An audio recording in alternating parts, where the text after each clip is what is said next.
Olá, hoje é sexta-feira, 11 de novembro.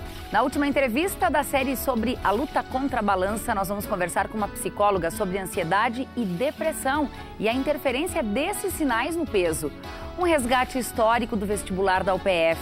No início, as provas eram feitas em 5 dias. Hoje tem dica de cinema e ainda no acorde um pouco de 2 shows tradicionalistas que acontecem no próximo final de semana em Passo Fundo.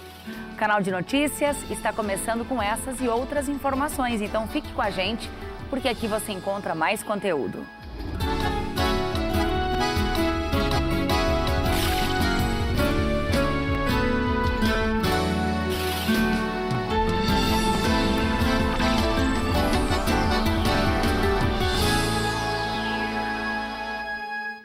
Para alguns historiadores, a história não deve ser pensada apenas como resgate do passado.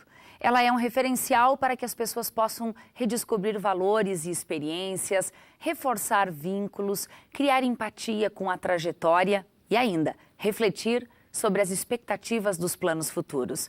Há 2 dias do vestibular, nós preparamos uma reportagem especial que abre essa edição e fala sobre a trajetória desse concurso que mexe com a vida de muita gente. Uma história nunca é só de uma pessoa, mas sim de vários atores e autores que, direta ou indiretamente, colaboram com a sua construção. Aos 74 anos, Jalila é uma reconstrutora. Ajudou a construir e hoje reconstrói com lembranças firmes. O olhar é de quem anota histórias para dar credibilidade ao futuro. Os registros, a caneta e o traço são de quem tem a memória fresca, protegida, para nos contar os desafios enfrentados e o quanto as mudanças foram importantes para a UPF evoluir por meio do saber e das pessoas. Foi na UPF que fez o primeiro vestibular, isso em 1965, época em que a UPF não existia, portanto, como instituição universitária. E as mudanças do vestibular foram muitas. Muitas, porque a própria sociedade ia mudando e automaticamente a universidade é um lugar do conhecimento. Norte, sul, leste, oeste do país, você comunga com este saber novo que está por aí. Ano de criação, 2 de abril de 1968. Essa é a data de registro do nascimento da Universidade de Passo Fundo. A instalação se deu em 11 de maio de 68, a partir de um parecer oficial emitido pelo MEC. E os festejos se deram em 6 de junho do mesmo ano. A comunidade representavam certos grupos e vinham para o desfile. Foi espetacular, foi um dos dias mais lindos que eu lembro. Antes da criação oficial, a instituição contava com 208 professores, 64 funcionários e 2.127 alunos distribuídos em 6 cursos. Direito, criado em 1956, contava com 747 alunos. Filosofia, 1957, com 718 alunos. Economia, 1958, com 163 alunos. Odontologia, Agronomia e Artes foram criados em 1961 e contavam, respectivamente, com 95, 67 e 72 alunos. Jalila cursou Filosofia e depois Pedagogia. Ela nos conta como foi o ingresso para a Filosofia em 65. Teve que passar por uma entrevista e fazer uma prova. Cada unidade fazia o seu vestibular.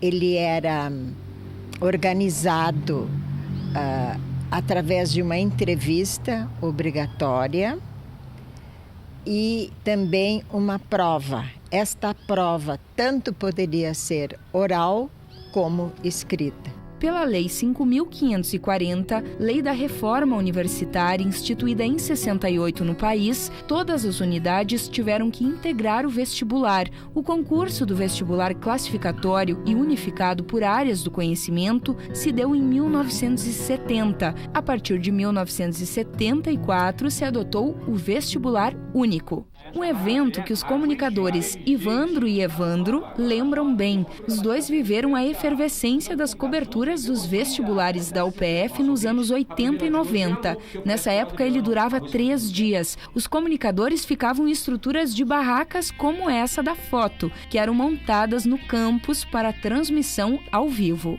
Primeiro, a gente solicitava para a companhia telefônica uma linha de telefone para instalar os equipamentos. Então, o que acontecia?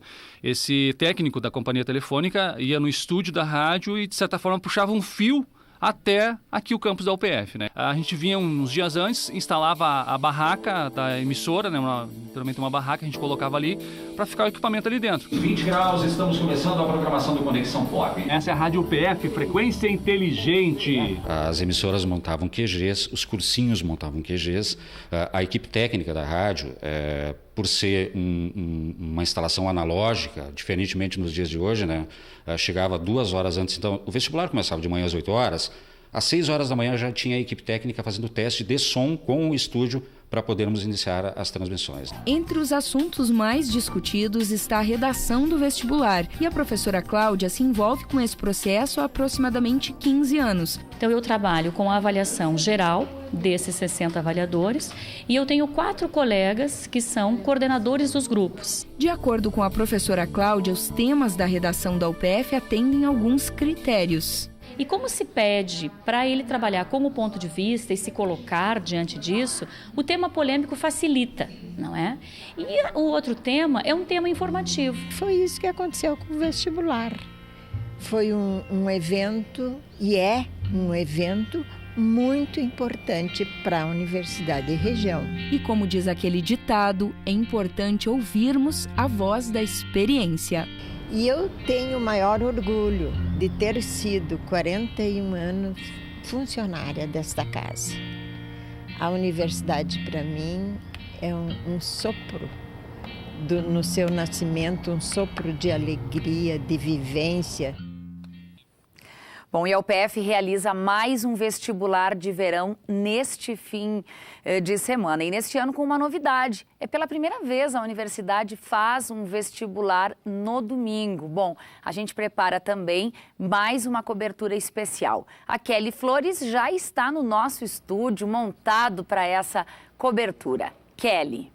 É isso aí, Thaís. Está chegando a hora de mais um vestibular de verão da UPF. São mais de 10 mil candidatos vindos aí de várias regiões do Brasil. E a expectativa é que circule aqui pelo campus central da UPF. Mais de 20 mil pessoas são familiares, amigos desses candidatos. E toda essa movimentação, essa movimentação aqui no campus central, então a gente mostra em um programa especial, uma cobertura especial da UPF TV, deste espaço aqui, esse estúdio que foi montado em frente ao Centro de Convivência da UPF. O espaço ainda não está pronto, a gente está acertando os últimos detalhes, mas vai ser daqui que a gente vai conversar com os candidatos, familiares, também com a reitoria da universidade, vamos mostrar alguns cursos da instituição, tudo isso na companhia da banda Chale Marrom.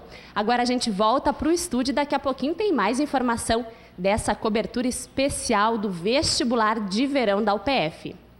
Obrigada, Kelly. Até daqui a pouquinho. E você já se sentiu mal por estar acima do peso? Sofre de ansiedade, talvez por não conseguir emagrecer? Ou em casos mais graves, já teve depressão? Bom, na série sobre a luta contra a balança, nossa convidada de hoje aqui no estúdio é a psicóloga Maríndia Prado. Seja bem-vinda, Maríndia, ao UPF Obrigada, TV. Thaís.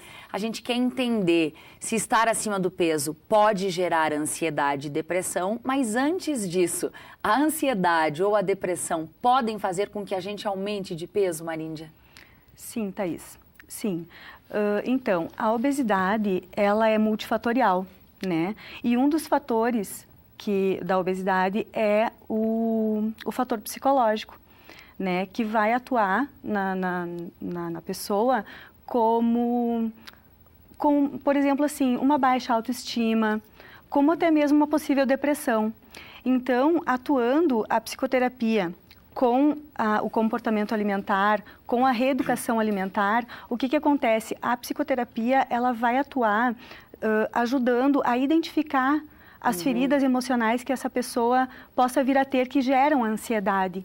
Perfeito, mas antes disso, Maríndia, a pessoa pode estar aumentando o seu próprio peso em função de uma ansiedade que ela tem, uma característica de seu comportamento, e aí ela acaba, como a gente diz, descontando na comida? Sim, sim, pelo fato de que ela pode vir a ter, assim, uma falta de controle de impulsos. Né? A impulsividade, né? Isso a gente pode trabalhar também com a psicologia, né? Então, essa falta de controle de impulsos, ela pode ser ocasionada, daqui a pouco pode ser transferida para uma compulsão alimentar. É importante que as pessoas observem o seu próprio comportamento, que elas possam perceber se elas estão com fome ou apenas com vontade de comer. Qual é a orientação que você daria para que as pessoas pudessem se olhar um pouquinho mais? Sem dúvida.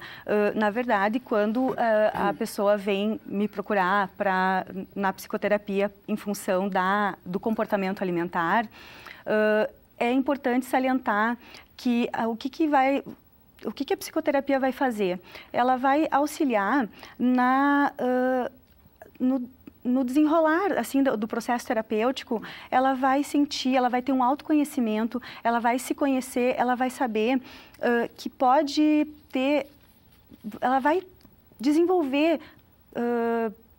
maneiras talvez, necessárias para gerar essa emoção de uma forma saudável que ela está sentindo. Com isso, vai ser com a resolução de conflitos, como que ela resolve seus conflitos, como que ela trabalha para se relacionar com as pessoas, né? Com essa ansiedade. Então, de certa forma, nessa capacidade de regulação emocional que ela vai obter, ela vai conseguir se autoconhecer e também trabalhar, ver como que ela vai se dar com os laços afetivos também, como que ela se relaciona com a comida, né? Porque qual é o significado da comida para essa pessoa? O que a comida vem preencher? Alguma lacuna que está vazia, né? Na vida dessa pessoa. Então, a psicoterapia tem essa função. Dependendo do caso, ou talvez na maioria deles, a pessoa não vai conseguir resolver sozinha. Ela precisa exatamente da ajuda de um profissional. Isso, até porque a psicoterapia ela vem ajudar numa autossabotagem.